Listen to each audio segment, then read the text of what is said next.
Łudzinika.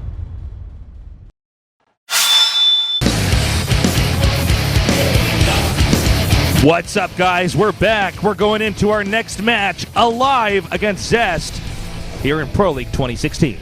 This is the match of the night. As we were saying before, aLive, don't be fooled by his Pro League regular total score there. He is on fire, man. Looking like one of the best Terrans we do have out here in Korea.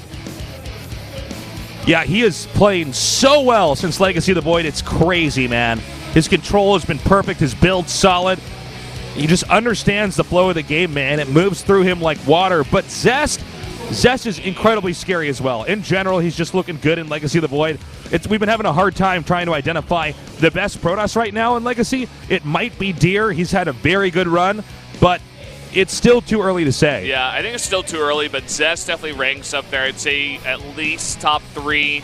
Deer's probably up there as well.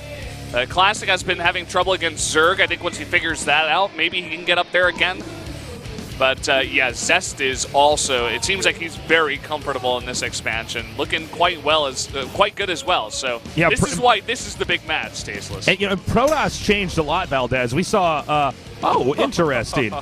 This is what we're talking about. It's so close. Yeah, it's really hard to say. I really can't blame everybody who voted Zest because he's been so consistent. I don't think that aLive's solid play, though, is an anomaly. I think he might be able to pull through right here, right now. Let's find out.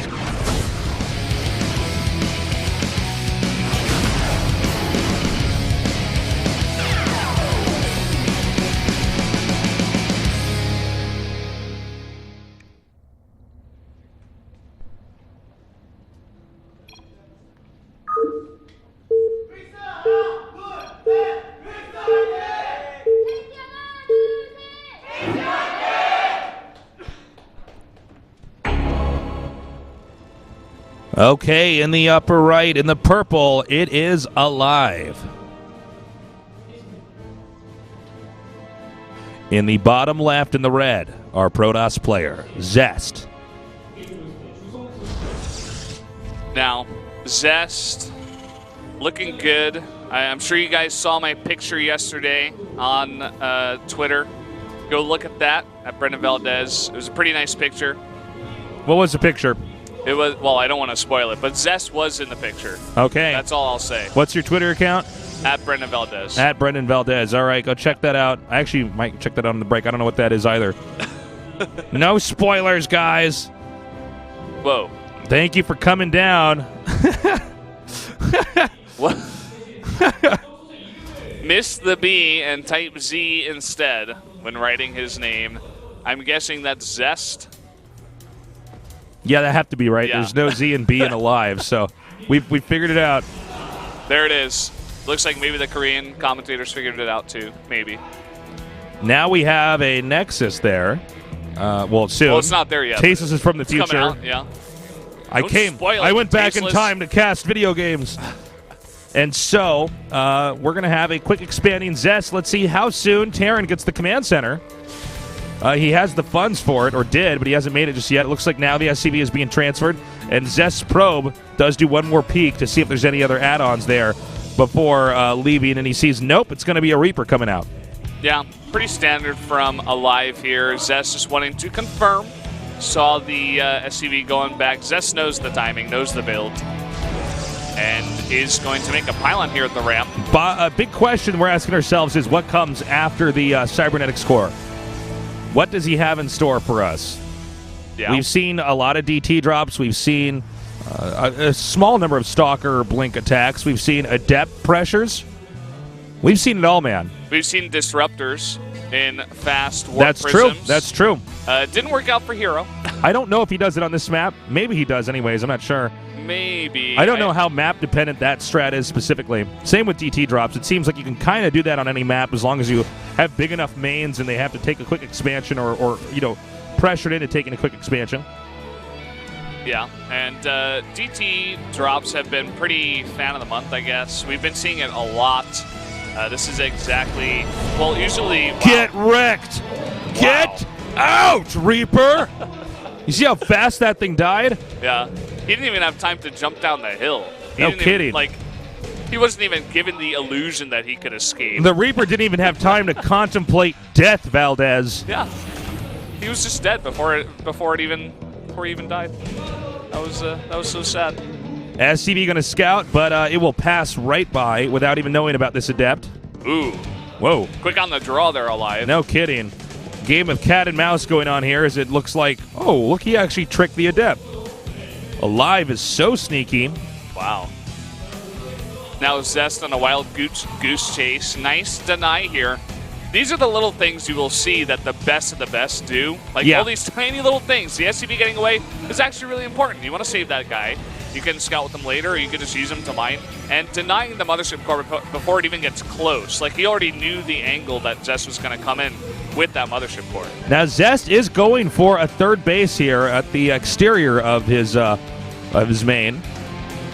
And so far, Terran seems to be ready to do some kind of harassment. The Widow Mine's out. I don't believe these are just for defensive functions. I think when that medevac does pop out, he will load that up and begin to do the harass. Yeah. And I don't see really much detection. There are observers that are moving out.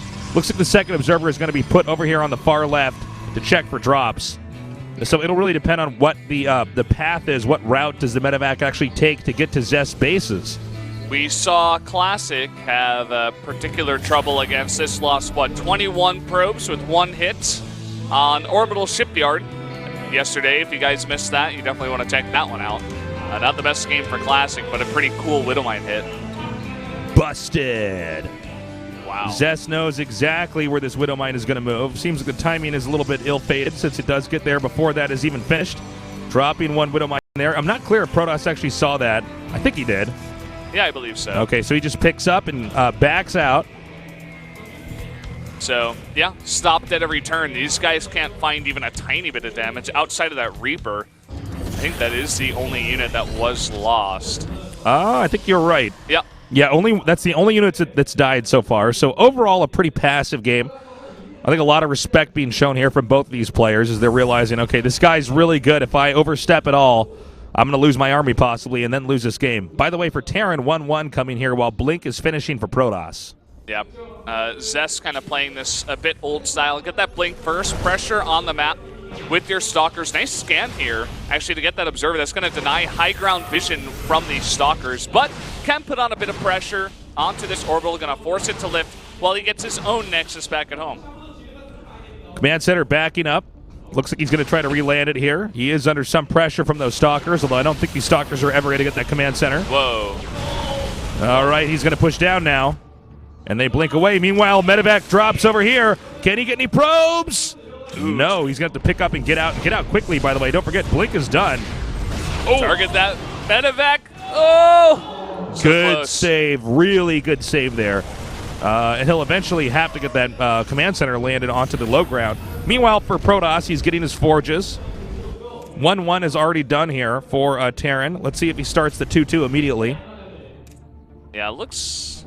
Well, he has got that +1 attack at least, and Zest was doing a very nice job of trading here with the Stalkers. He's not done yet, actually. He's cut down a lot of this army supply from aLive. Now, with Zest having basically not been interrupted at all, besides making his probes move for a second, he might have a pretty strong timing attack coming up here. He's getting a lot more gateways. He might be able to power up a pretty big army and possibly hit his opponent right as 1-1 is done.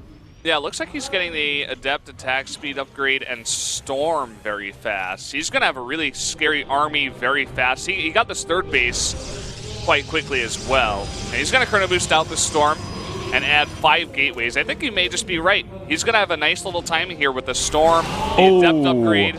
Oh, wow. Nicely done. Takes out that medevac. Small loss there for aLive. Meanwhile, Warp Prism is in position to possibly wreak havoc here on that expansion in the upper right there for aLive. Just getting a lot of adepts over there. And with Terran far out on the map, there's no easy way to get back home quickly.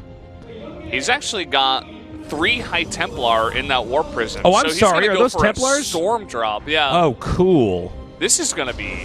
And I think aLive has no idea about this. Yeah, let's see. Let's see what he does up here. He does have a turret over there. He just finished it. There is the Warp Prism, lying in wait for that Storm to finish. As the game goes on, the medevac is going to move out here. And we have this drop coming up. Turret is going to drive that back, taking off only shields, though. And Zest is now taking another base here in the center left, whereas aLive is playing the defense. Oh, you know what? That was a loss for Protoss. Big loss. Did not get enough SCVs at all. I don't even think he got one. I think he actually got exactly one. Wow. Okay. And yeah, the last storm went onto the army, but the medevac saved what was getting damaged there. So losing 3 High Templar, committing to Storm, and the Warp Prism. So not the best trade for sure. I think he sends the medevac down here towards the main and maybe the third base and starts dropping Widow Mines while he masses up his army and tries to do a push over here towards the center left. I think. I'm not totally sure. Yeah. We got a Adept up there for Zest, actually patrolling just to make sure no medevacs come through. Nice scan here. aLive is really on top of denying any observers out on the map. Really looking for those, making sure Zest has as little vision as possible. A scan over here. Nicely done. Looks like he wants to keep edging forward here. Marine stemming up the ramp there, wants to see the composition of Zest. Sees there are no High Templar in the mix, I believe. Yeah, just a lot of Adepts that are going to be highly upgraded. Zest has, in fact, gotten ahead now of aLive in upgrades, but there are a lot of Ghosts joining the army for aLive here. Oh, Storm drops on the army, but no kills just yet. Meanwhile, another attack. aLive is on the run, and Zest is beginning to shave off the small bits of Marines and Marauders that are here. 2-2 almost done. Medevac coming in over here right now. Going to try to drop on top of those workers. Liberators going into a defensive position to try to allow aLive to hold this base. Oh my God. Denied. And look at this, the blink underneath the Liberator's going to take out both of them. And we got a huge concave for the Protoss. Just finished the 2-2. And those Ghosts are not going to be enough to stop this. I think this game is actually over. You know, his army was just spread out enough. And I do like the Storm drop play, even though it wasn't working. The idea behind it's pretty good. And look at this, Zest knows it's over. GG. Zest has crushed aLive. Now putting KT in a 2-1 lead over the Afreeca Freaks. Zest so unimpressed after he wins that game. He just takes the headset off. He's like, whatever, easy. Another nerd bites the dust. Smiling, he's like, yeah, I know I'm a badass. Well, he did play quite well back there, man. We're going to go on to our next match now, guys. Let's see if Afreeca Freaks can balance this out or if it's just going to be Zest here, you know, cementing that lead and then closing it out. Do we know what is the fourth match? I'm not entirely sure. I don't remember, actually. Yeah, it's kind of weird. I saw the lineup. I was so hyped. It's Keen versus somebody. What is it? Keen versus Stats. That's right. Yeah. Keen versus Stats. So I think Stats takes that. Yeah, I believe so. Stats is looking really good in Legacy as well. I feel like Stats is a player that's been steadily improving. Yeah, man. All you got to do is remove the glasses. Him and Deer alike, you know, both of them removing the glasses. That's what we got to get from aLive. He needs contacts. That's the way. That's the next These step, pro man. gamers that have gotten contacts, they've improved a lot, Valdez. Yeah. All right. Get ready, guys, for our next game. We're going to be jumping right into it. I believe the players are already in the booth. Can KT close it out? The Afreeca Freaks need to have the game of their lives so that we can get to the ace match, which, by the way, we've hardly had any ace matches here in Pro League so far. Yeah, we had that one day where we had 2, and I think that's it. Actually, it's really kind of strange the way that works. But, yeah, I don't believe that Keen should be able to take the stats. It's looking way too good, and I don't know. I'm curious to see how far Keen has come. He really had an unimpressive last year. I think he was with MVP. Now joining a bit of a higher tier team, I'd say, you know, getting up there, and maybe that'll help him out here, but I'm not exactly sure. He's going up against one of these Titans, one of these really strong Protoss players. Stats is looking very good. I think you're right. Keen is like the extra in Star Trek.